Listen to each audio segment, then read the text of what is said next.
1857 में गदर हो गया, 1857 में विद्रोह हो गया, बगावत हो गई अंग्रेजों के खिलाफ, जबरदस्त बगावत थी वो। झांसी में, लखनऊ में, बिहार में, जगह जगह उत्तर भारत के बहुत सारे इलाके ऐसे थे जहां से अंग्रेजों के एक बार तो पैरों खड़ गए, खुद दिल्ली से अंग्रेजों के पैरों खड़ गए। अंग्रेजों ने फिर जैसे तैसे इस गदर को या इस विद्रोह को या इस क्रांति को या जिसे हम कहते हैं भारत का पहला स्वतंत्रता संग्राम, उसको खत्म कर दिया, दबा दिया।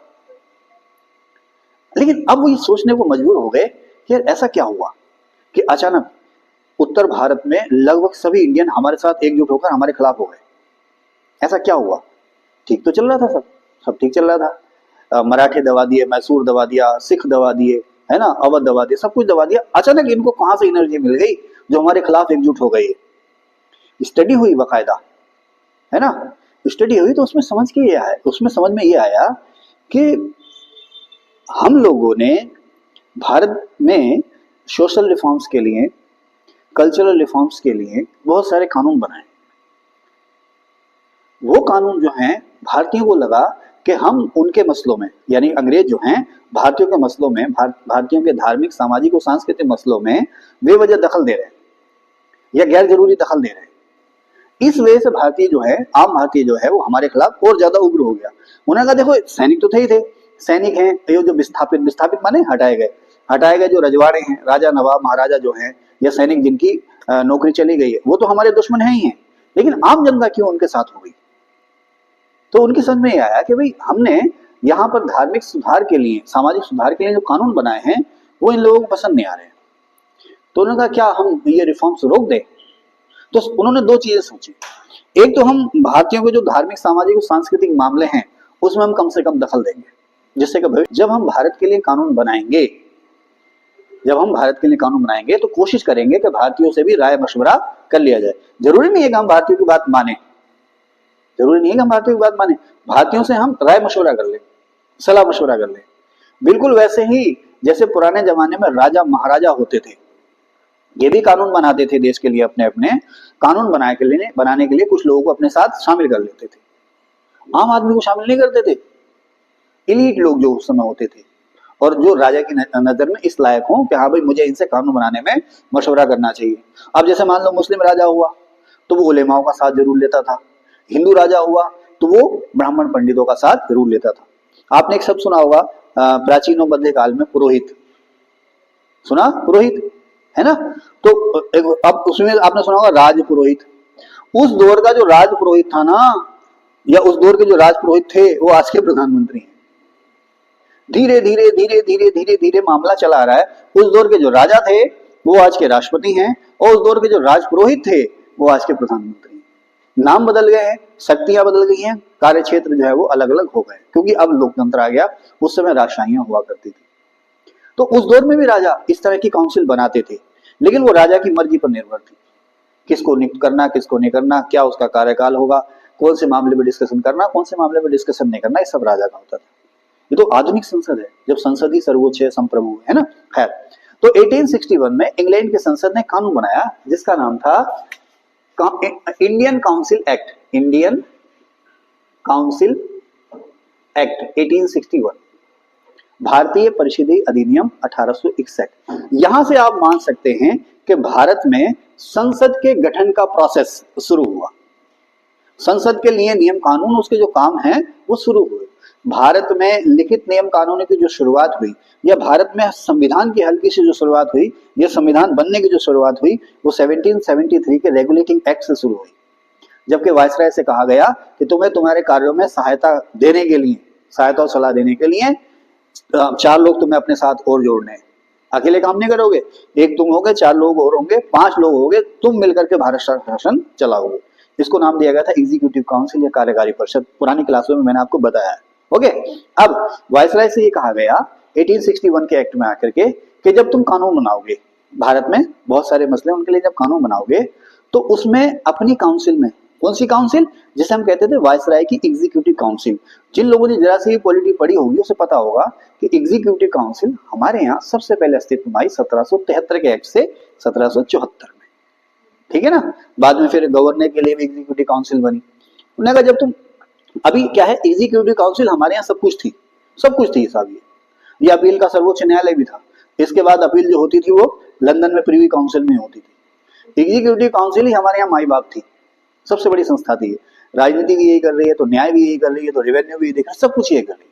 अब ये कहा गया कि जब तुम कानून बनाओगे तो अपने साथ कुछ एक्स्ट्रा मेंबर जोड़ोगे जिनका कार्यकाल होगा 2 साल का। जब कानून बनाओगे तो इन्हें अपने साथ लेके आओगे, बिठाओगे और इनसे डिस्कशन करोगे कानूनी मामलों में। अब एक चीज इसमें और जोड़ दी गई कि ये जो एक्स्ट्रा मेंबर है, चाहे तुम 4 जोड़ो, 5, 6, 8, 10, 12 जितने भी जोड़ो, ये जो एक्स्ट्रा मेंबर तुम अपने साथ जोड़ रहे हो तो इसमें कुछ इंडियन को भी शामिल कर लेना, भारतीयों का सहयोग लेने के लिए, कानून बनाने में भारतीयों का सहयोग लेने के लिए ये व्यवस्था कर ली गई। ठीक है साहब, यहां से सिलसिला हुआ शुरू। 1892 में एक्ट आया, इंडियन काउंसिल एक्ट 1892। तो अब इसमें भारतीयों का दायरा और बढ़ गया, कुछ लोगों को इलेक्शन के थ्रू बुलाया गया, आप भी आइए इसमें, है ना। ये परमानेंट हो गई। परमानेंट होने के बाद इसको कुछ राइट्स भी दिए गए, जैसे सवाल पूछने का अधिकार, बजट पर डिस्कशन करने का अधिकार, प्रस्ताव रखने का अधिकार, जैसे आजकल संसद में चल रहा है। 1909 का एक्ट आया, 1919 का एक्ट आया, 1935 का एक्ट आया। 1935 का एक्ट आते आते, जो कि लागू हुआ 1937 में, 1935 का एक्ट आते आते जो वर्तमान संसद है ना, उसका ढांचा, जो आज का ढांचा है ना, आज का जो ढांचा है, आज का जो उसका काम करने का तरीका है, वो लगभग पूरी तरह से अस्तित्व में आ गया था। यही कह सकते हैं कि हमारी जो आज की संसद है ना, वो पूरी तरह से आज की जो संसद है, आज की जो संसद की काम करने के तौर तरीके हैं, संसद में कानून बनाने के जो तौर तरीके हैं, वो 1935 के एक्ट से 1937 में आ चुके थे। अंतर क्या था कि आप सरकार के खिलाफ निंदा प्रस्ताव नहीं ला सकते थे, सरकार के खिलाफ अविश्वास प्रस्ताव नहीं ला सकते थे, सरकार को विश्वास प्रस्ताव नहीं रखने होते थे, क्योंकि ये तो भाई अगर अंग्रेज हमें अधिकार दे देते तो इसका मतलब जाओ भाई, हमने तुम्हें छोड़ दिया, तुम आजाद हो, नहीं कर सकते थे ना वो।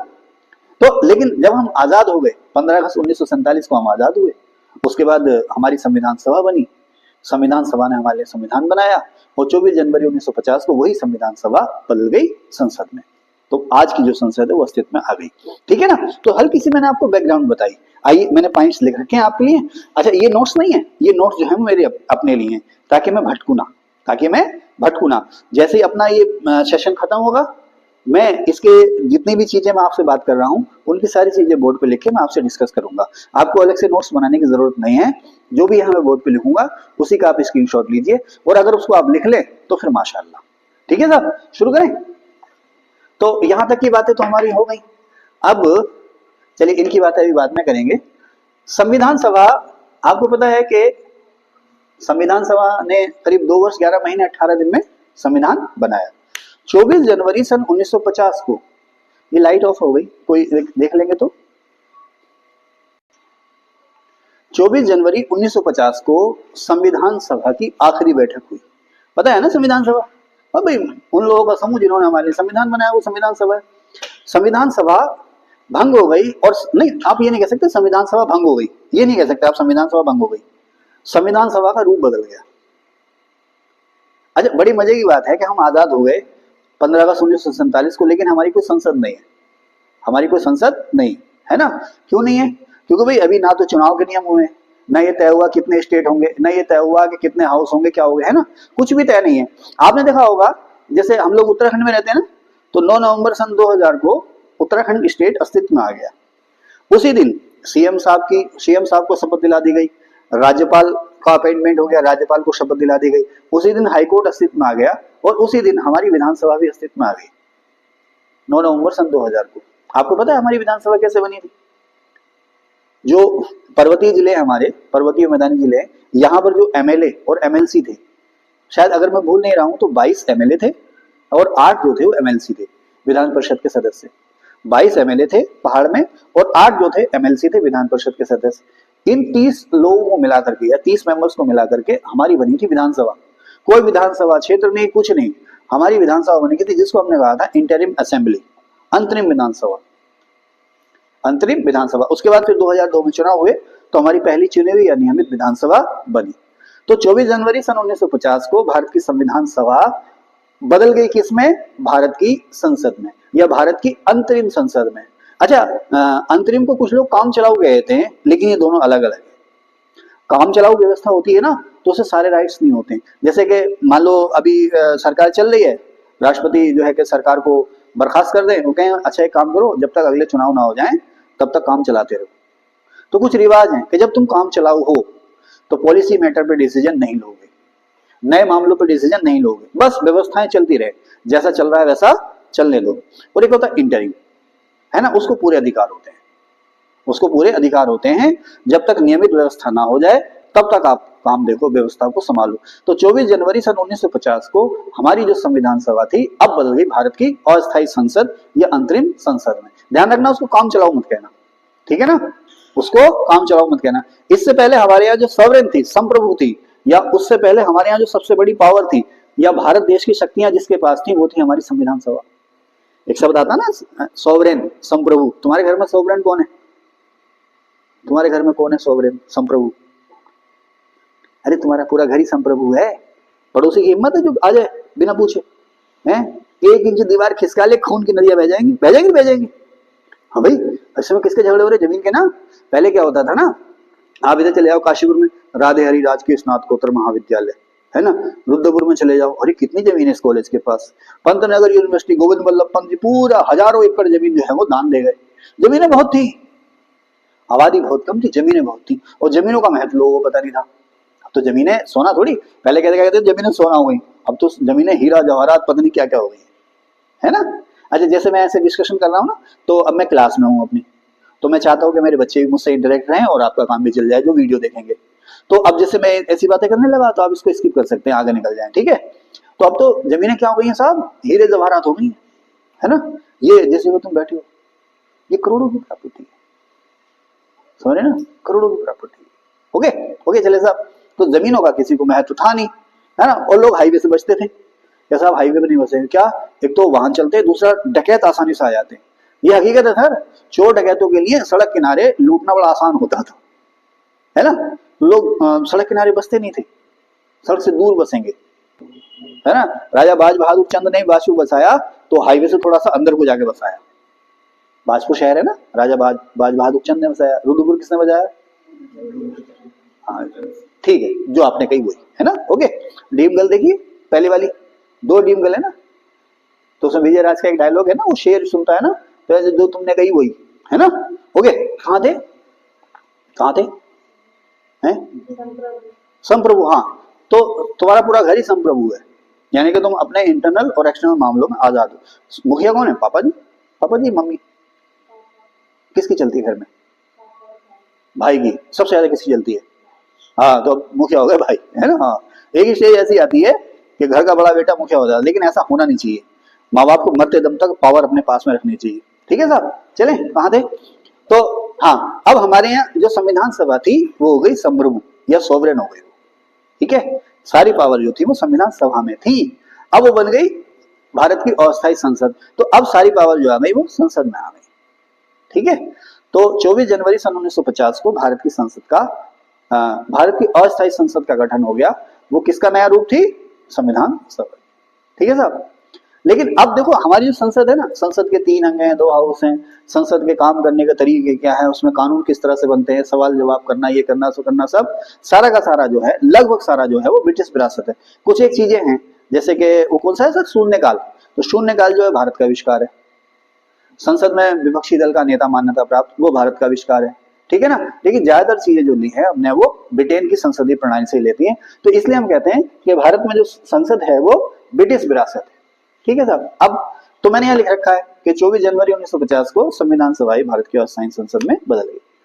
1951-52 में भारत में पहले चुनाव हुए, जिसे हम कहते हैं आम चुनाव, है ना। जब सभी सीटों के लिए एक साथ चुनाव हो तो उसे हम कहते हैं आम चुनाव, ठीक है। आमतौर पर जब लोकसभा के चुनाव एक साथ होते हैं ना, अभी जून 2024 में हुए ना, मई जून में, तो वो हुए थे आम चुनाव। तो 1951 में शुरू होकर के फाइनल हुए 1952 में। अगर सवाल आया ना कि लोकसभा के चुनाव भारत में पहली बार कब हुए, तो 1951 में शुरू हो गए थे, तो उसका आंसर आप 1952 ही देना। 1952 में राज्यों में जो विधानसभाएं थी उनके चुनाव भी हो गए, लोकसभा के चुनाव भी हो गए। और साहब अब जो नियमित हमारी संसद थी 1952 में, उसकी फॉर्मेशन हो गई। जो आज की आपकी संसद है ना, उसका गठन या फॉर्मेशन हो गया 1952 में, ठीक है साहब। गठन कब होता है संसद का? बड़ी मजेदार बात यह है, मतलब लोकसभा का या राज्यसभा का गठन कब होगा? सर आप नगर पंचायत में चेयरमैन चुने गए हैं, तो आप मुझे बताएं कि नगर पंचायत का फॉर्मेशन या गठन कब से हो गया? हाँ, गठन, हाँ नहीं नहीं, आज की जो आपका चुनाव हुआ है, अब जो कार्यकाल होगा वो कब से होगा? बोर्ड की पहली मीटिंग से? नहीं सर, ऐसा नहीं है। देखो, जब लोकसभा का चुनाव हो गया और इलेक्शन कमीशन सभी सदस्यों की लिस्ट राष्ट्रपति को दे दे और राष्ट्रपति उसको गजट में पब्लिश कर दे या नोटिफिकेशन जारी कर दे। चुनाव हो गया, रिजल्ट आ गया, फला सीट से फला मेंबर चुना गया है, ये राष्ट्रपति को एक जो है कि रिपोर्ट सौंप दी, राष्ट्रपति ने उसको उसके लिए नोटिफिकेशन जारी कर दिया, अपने आदेश से जारी कर दिया कि फला फला सीट से ही चुन गए, तो हो गया वो गठन यानी कि फॉर्मेशन। अब जब लोकसभा की जिस दिन पहली बैठक होगी उस दिन से लोकसभा का कार्यकाल शुरू होगा। जिस दिन लोकसभा की पहली बैठक होगी उस दिन से लोकसभा कार्यकाल शुरू होगा, ठीक है ना। तो दो चीजें ध्यान रखना, गठन और कार्यकाल। कभी पूछ सकता है आपसे, ठीक है। तो अब तो 1952 में संसद का गठन हो गया। 1954 में इन्हें आज जो हम कहते हैं ना लोकसभा राज्यसभा, ये नाम मिला। लोकसभा का पुराना नाम था सेंट्रल लेजिस्लेटिव असेंबली और राज्यसभा का पुराना नाम था काउंसिल ऑफ स्टेट। समझ रहे ना, ये चीजें मैं आपको नोट्स में लिखाऊंगा, ठीक है। तो 1952 में गठन हो गया और 1954 में इनका वर्तमान नाम हुआ सेंट्रल लेजिस्लेटिव असेंबली लोकसभा और काउंसिल ऑफ स्टेट्स आज की राज्यसभा, ठीक है सर। आगे चलते हैं। अब बहुत सिंपल से क्वेश्चन आपसे पूछेगा, संसद के कितने अंग हैं? संसद के 3 अंग हैं, राष्ट्रपति, लोकसभा और राज्यसभा। अब यहां पर मैंने एक बात लिखी है, राष्ट्रपति क्यों सम्मिलित, यानी कि हमने संसद में राष्ट्रपति को क्यों सम्मिलित किया है, संसद में हमने राष्ट्रपति को क्यों ऐड किया? भाई संसद के 2 हाउस है, लोकसभा और राज्यसभा, जानते हैं ना। संसद के 2 घर हैं, 2 सदन हैं, लोकसभा और राज्यसभा, ठीक है। इधर लोकसभा इधर राज्यसभा, बीच में एक सेंट्रल हॉल, ओके, समझ गए आप। तो उसमें राष्ट्रपति को शामिल करने क्या तुक है, बताओ सकीना, हमने संसद में राष्ट्रपति को क्यों ऐड किया है? क्या कह रहे आप बताओ। हम योगेश आप बताओ, संसद में राष्ट्रपति को क्यों ऐड किया हमने?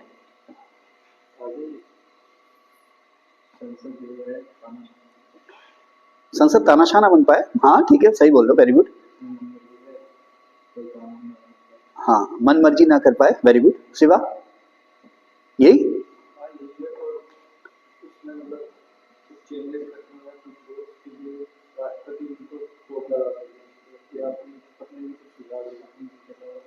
चलिए।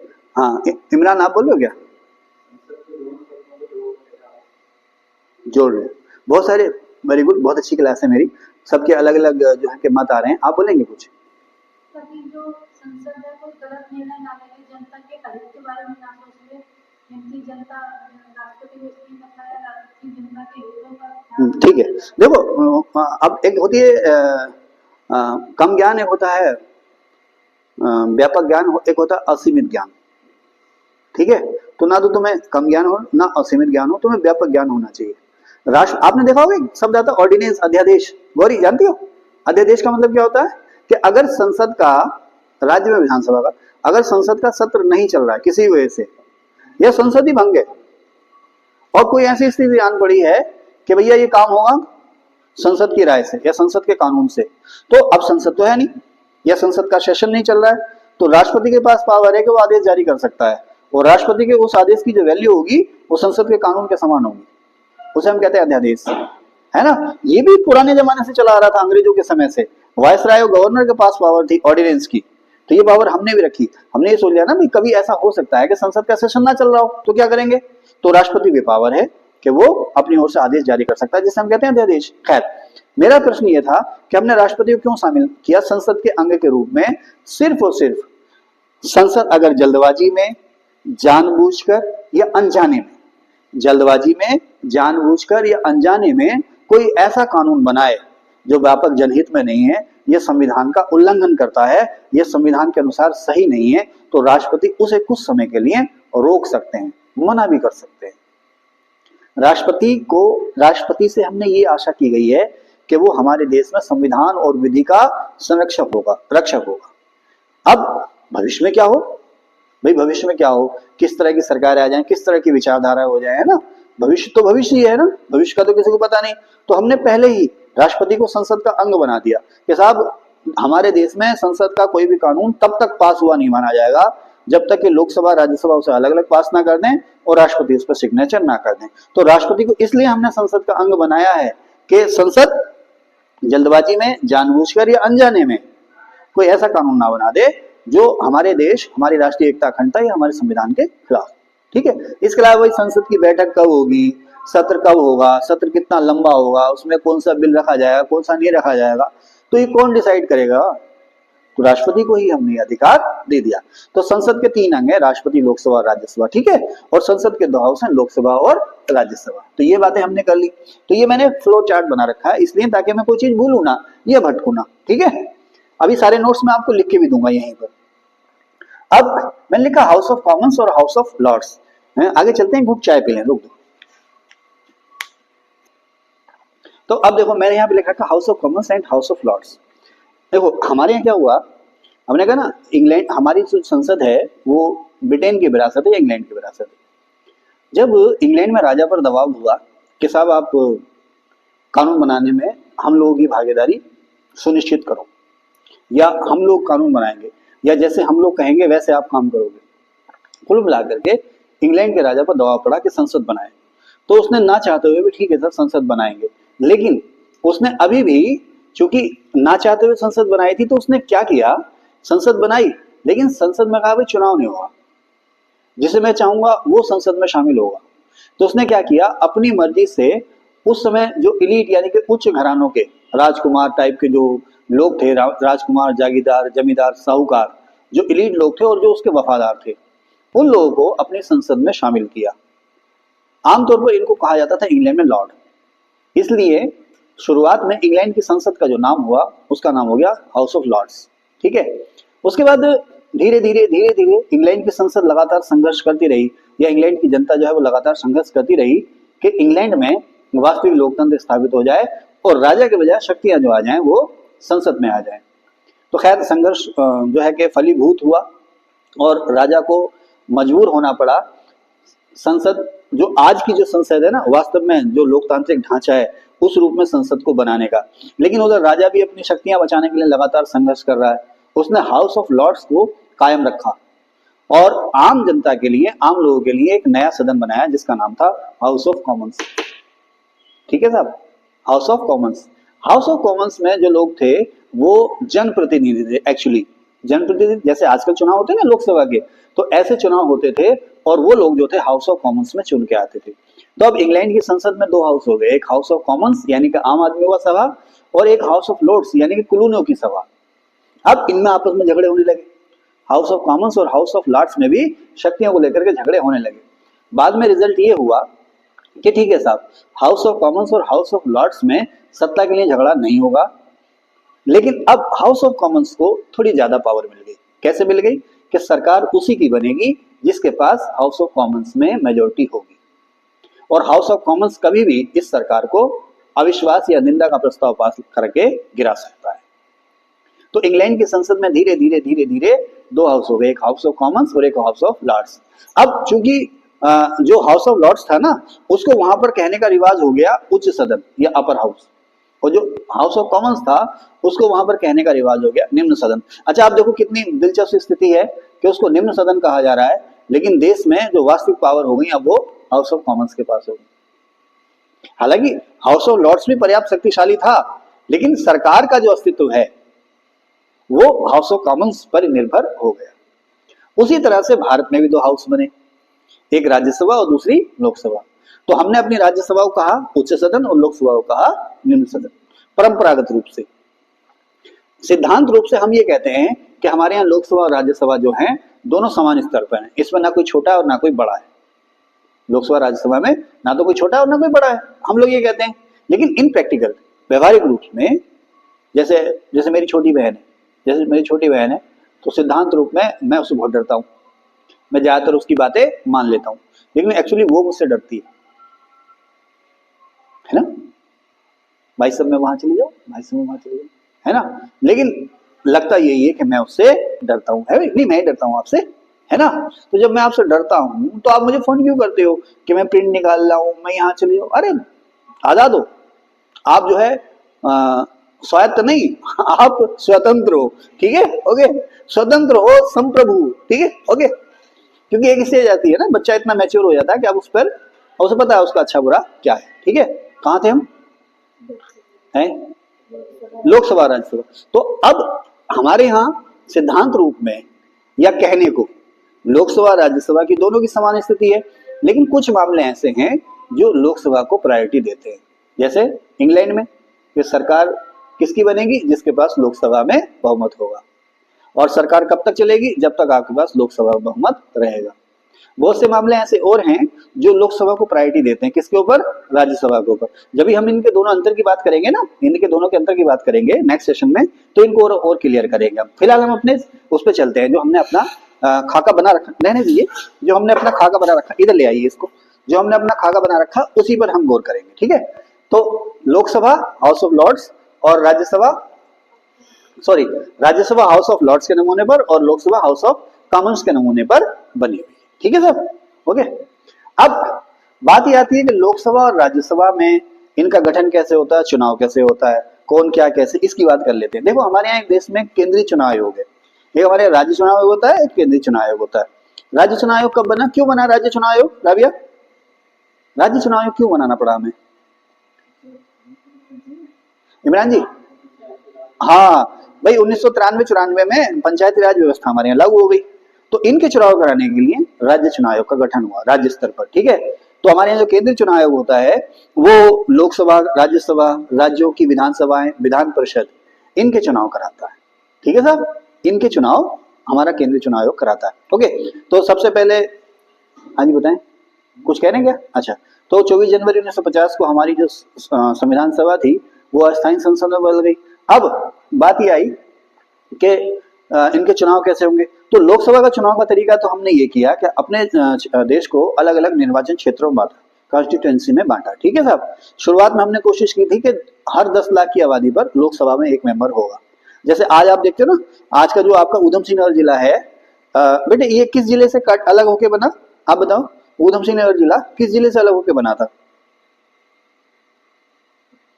है रामपुर से, मुरादाबाद से, आप बताओ, बरेली से? अरे तुम्हें चैन क्यों नहीं पड़ती, फटाक से आंसर दे देते हैं, ठीक है, नैनीताल से, है ना, हाँ है। हमारा बचपन था ना, तो लोग जैसे यहाँ से मान लो दिल्ली गए तो रह तो यहाँ रहे, नैनीताल तो हमारे यहाँ से 80 किलोमीटर दूर है ना। तो कोई पूछता था कहाँ से आए, नैनीताल से आए, है ना। सुनने वाला ही बड़ा चारा, वो सुनने वाले को सुनते ही जून के महीने में ठंड लगने लगती थी, नैनीताल से आए। और एक्चुअली कहाँ से, ऊधम सिंह नगर के तराई से गए। नैनीताल जो जिला होता था उसमें ऊधम सिंह नगर भी शामिल था, है ना। तो बाद में फिर आबादी बढ़ गई तो मांग उठी, तो 1995 में बहन मायावती जी थी, तो उन्होंने ऊधम सिंह नगर जिला अलग बना दिया था। 1995 में बना था शायद ऊधम सिंह नगर जिला, ओके। तो खैर, तो बात को ज्यादा खींचेंगे नहीं। तो आपकी जो लोकसभा सीट है ना, नैनीताल लोकसभा सीट, तो नैनीताल ऊधम सिंह नगर दोनों शामिल है उसमें। और इसमें यूपी में जो बरेली जिले का बहेड़ी है ना, बहेड़ी विधानसभा, वो भी इसमें शामिल होती थी। यूपी में बरेली जिले की जो बहेड़ी विधानसभा है इमरान जी, वो भी इसमें शामिल होती थी लोकसभा चुनाव क्षेत्र में। इतना बड़ा एरिया था। लेकिन अब धीरे धीरे आबादी बढ़ गई तो सीटों का जो है कि परिसीमन हुआ। सीटें उतनी है जितनी आजादी के समय थी, सीटें घटी बढ़ी नहीं है, सीटें उतनी है, लेकिन जो एरिया है वो घटते बढ़ते रहते हैं। तो हमारे देश में अलग अलग क्षेत्रों में देश को बांटा गया और कहा गया भाई एक क्षेत्र से एक प्रतिनिधि चुना जाएगा। अब यहाँ पर मैंने एक चीज नहीं लिखी है, लेकिन अब अब देखो, जब मैं आपको पढ़ाऊंगा ना तो बहुत सी चीजें मेरे जहन में आएंगी, तो मैं आपको बताता चलूंगा। जैसे अभी पंचायती राज व्यवस्था की बात आई, हमारे देश में किस तरह का लोकतंत्र है, हमारे देश में जो है बहुदलीय लोकतंत्र है। जैसे चीन में है ना, तो वहां पर एक पार्टी का लोकतंत्र है। चीन में लोकतंत्र नहीं है, चीन में कहते हैं हम सीमित लोकतंत्र है। ब्रिटेन और अमेरिका जैसे देश हैं, कनाडा जैसे देश हैं, वहां पर दो दलीय व्यवस्था है।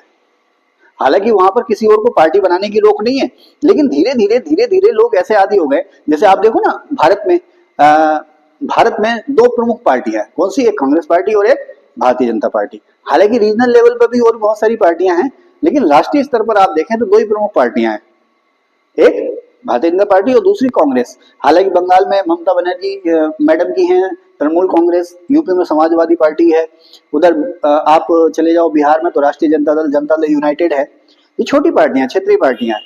लेकिन ब्रिटेन, अमेरिका, कनाडा जैसे देशों में जो दूसरी पार्टियां, उनका अस्तित्व इतना भी नहीं है, कि वो राज्यों में अपनी सरकार बना लें या उनकी वजह से लोकसभा में जो है कि सरकार बने। जैसे आज आप देखते हैं ना, हमारे यहाँ केंद्र में इस समय जो लोकसभा है उसमें जो भारतीय जनता पार्टी है, सरकार बनाने के लिए 273 सीटों का आंकड़ा उसके पास है नहीं, तो उन्होंने दूसरी पार्टियों का समर्थन लिया।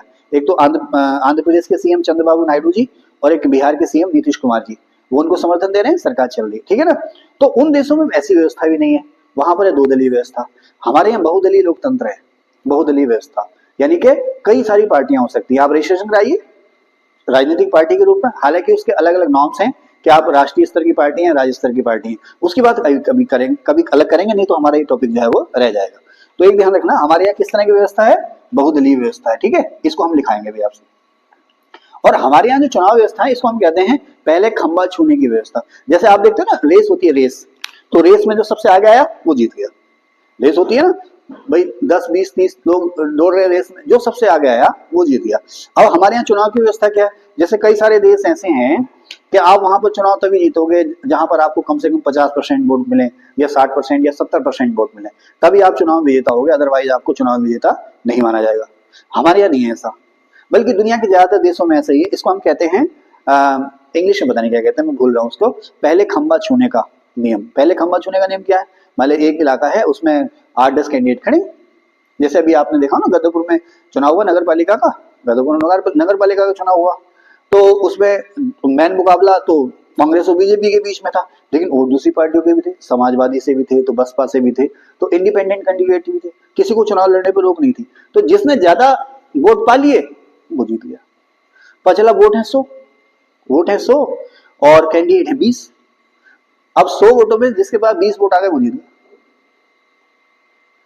समझे ना भाई, लोकतंत्र में आप देखो 100 लोग हैं, अब 100 में से जिसको, अब कई सारे कैंडिडेट खड़े हुए, वोटर है 100, अब एक को मिल गए 20 वोट, बाकी उससे कम मिले, किसी को 19, किसी को 18, किसी को 10, किसी को 5, किसी को अपना भी ना पड़ा, किसी को वो लास्ट में बैठ गया, उसने कहा चलो छोड़ो दूसरे को दे देता हूं, है ना। तो जिसको सबसे ज्यादा वोट पड़ गए वो विजेता हो गया हमारे यहाँ। आप देखो ना 100 वोटर हैं लेकिन 20 वोट जीतने वाला जनप्रतिनिधि हो गया। तो कुछ लोग कहते हैं, मैं ऐसा नहीं कहता हूं, कुछ लोग कहते हैं कि एक थोड़ी सी सीमा है हमारे यहाँ चुनाव व्यवस्था की, लेकिन ये ठीक है, जो भी है जैसा भी है ठीक है, ठीक है साहब। तो इसको कहते हैं पहले खंबा छूने की पद्धति। तो हमारे यहाँ तरीका, तो अलग अलग क्षेत्रों में बांटा गया। तो कुल मिलाकर के लोकसभा के अलग अलग क्षेत्र हमारे यहाँ बटे। 1951-52 में पहली बार चुनाव हुआ और भाई साहब अलग अलग पार्टियों ने चुनाव लड़ा और जिस पार्टी के पास बहुमत था लोकसभा में उसने अपनी सरकार बनाई, ठीक है। अच्छा, अब राज्यसभा में चुनाव कैसे होते हैं इसके बारे में कभी डिटेल से और बात करेंगे, हल्का सा मैं बता दूं आपको। राज्यसभा में चुनाव कैसे होते हैं, राज्यसभा में चुनाव जो होते हैं वो इनडायरेक्ट यानी कि अप्रत्यक्ष होते हैं। आपको पता है शिवा भैया राज्यसभा में चुनाव कैसे होते हैं? आपको पता है राज्यसभा की सीटें कैसे भरी जाती है? तुम्हारे यहाँ जो राज्यसभा की सीट है उसका नाम क्या है? गदरपुर, उधम सिंह नगर। इमरान जी आपके यहाँ जो राज्यसभा की सीट है उसका नाम क्या है? हाँ देखो, जैसे लोकसभा की सीटों का नाम होता है, विधानसभा की सीटों का नाम होता है, आपके यहाँ जो विधानसभा की सीट है उसका नाम क्या है? आप जिस विधानसभा क्षेत्र में रहते हो उसका नाम क्या है? आप बताओ। नैनीताल। क्या नाम है? तुम बताओ। रुक जाओ, तुम बताओ। चलो शुक्र है तो बताया।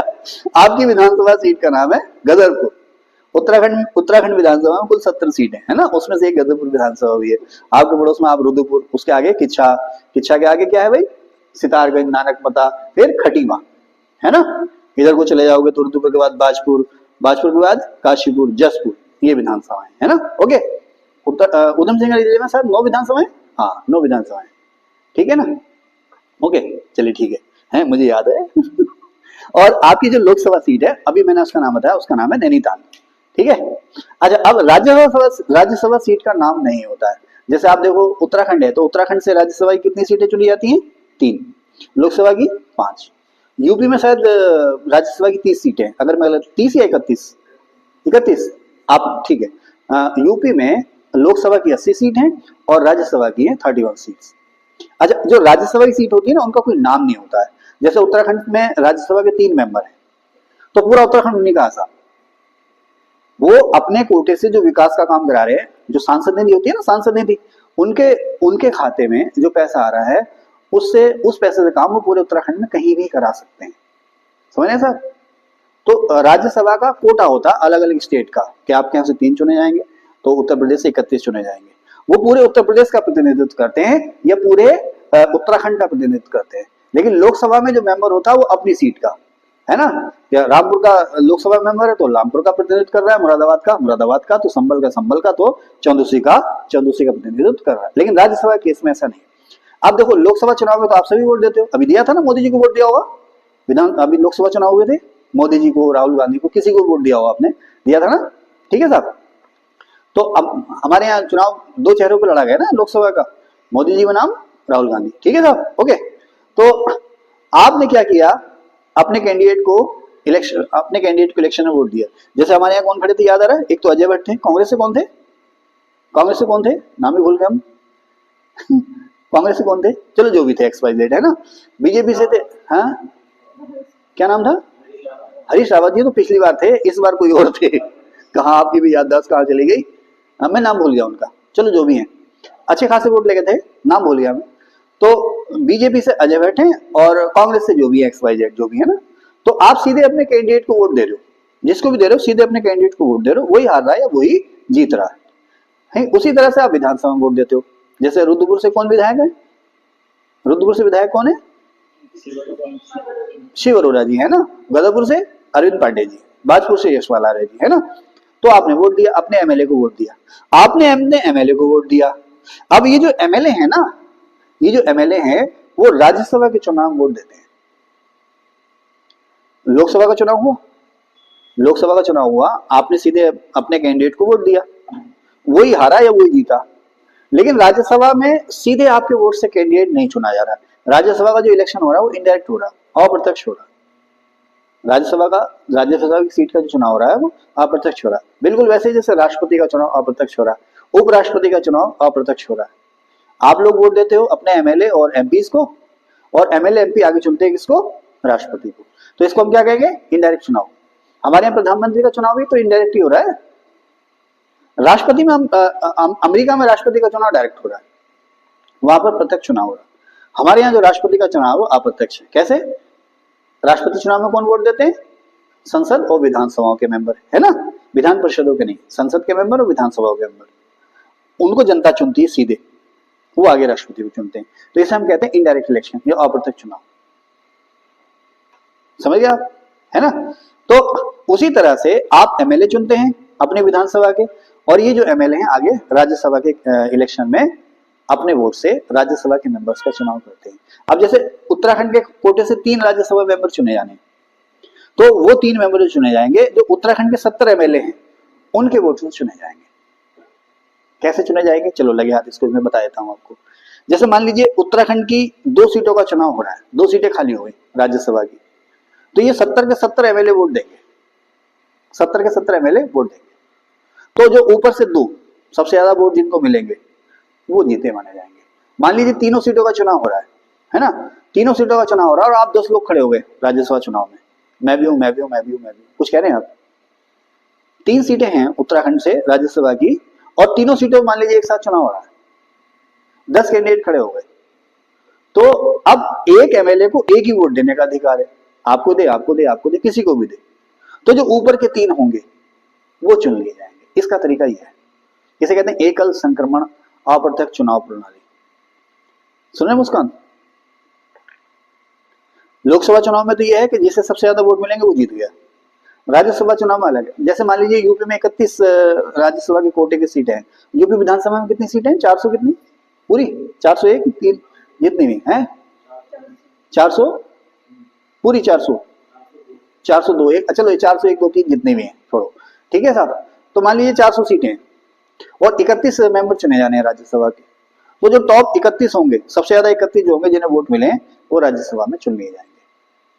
लेकिन अगर एक ही सीट का चुनाव हो रहा है तो भैया जिस पार्टी के ज्यादा एमएलए होंगे वो अपना राज्यसभा का मेंबर चुन लेगी। समझ रहे ना? जिस पार्टी के ज्यादा मेंबर होंगे वो अपना राज्यसभा का मेंबर चुन लेगी, ठीक है? तो राज्यसभा का चुनाव जो होता है वो इनडायरेक्ट यानी कि अप्रत्यक्ष होता है। क्यों इनडायरेक्ट या अप्रत्यक्ष क्यों कहते हैं?